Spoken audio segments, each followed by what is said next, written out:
ప్రతిసారి విజయం దక్కదు. అలా ప్రస్తుతం టెంపరరీగా జగన్మోహన్ రెడ్డికి విజయం దక్కింది. రే లఫడగాలారా సంతోషించండి, పర్వాలేదు. ఎందుకంటే నా అపజయాన్ని నేను యాక్సెప్ట్ చేయాలి. నాకు అనుమానం ఉంది జగన్మోహన్ రెడ్డి ఎంత పని చేస్తాడో, చేయగలడు అని. కానీ ఏమోనో ఒక నమ్మకం, ఒక విశ్వాసం ఉంది. నేను టెంపరరీగా, ఓన్లీ టెంపరరీగా నా ఓటమని మనస్ఫూర్తిగా అంగీకరిస్తూ వాడి ముందు వాడి 4 సంవత్సరాల కష్టం అన్నీ ఫెయిల్ అయిన తర్వాత కొంచెం ఈజీ టార్గెట్ అయ్యి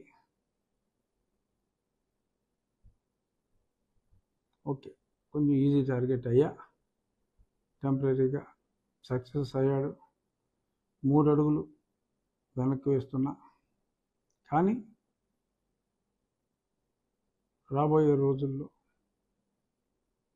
ప్రజాబలంతో, ప్రజల అండతో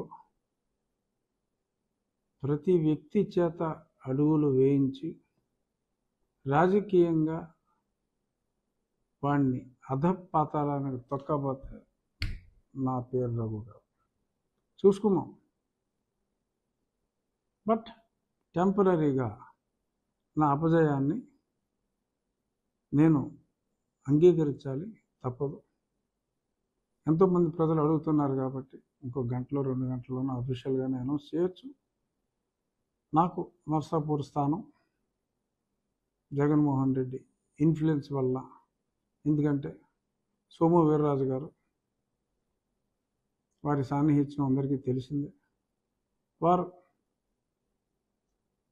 వారి ద్వారా సక్సెస్ అయినట్టుగా నాకు పర్ఫెక్ట్ సోర్స్లో తెలిసింది.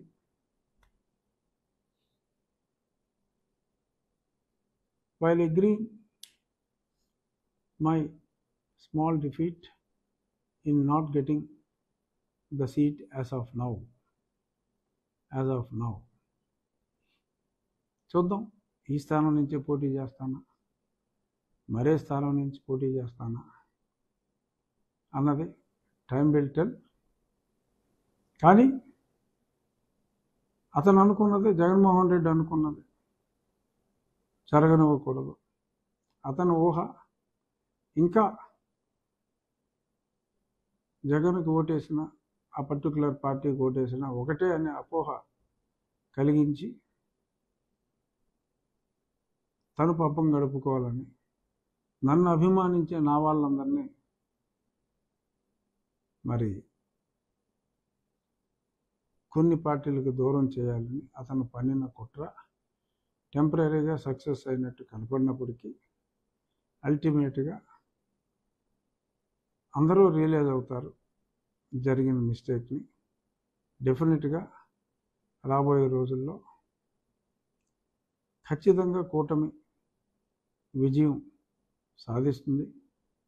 జగన్మోహన్ రెడ్డి వేసే చీప్ ట్రిక్స్ పనిచేయవు. బీజేపీ ఆ స్థానాన్ని శ్రీనివాస్ వారు ప్రతి ఒక్కరికి ప్రతిసారి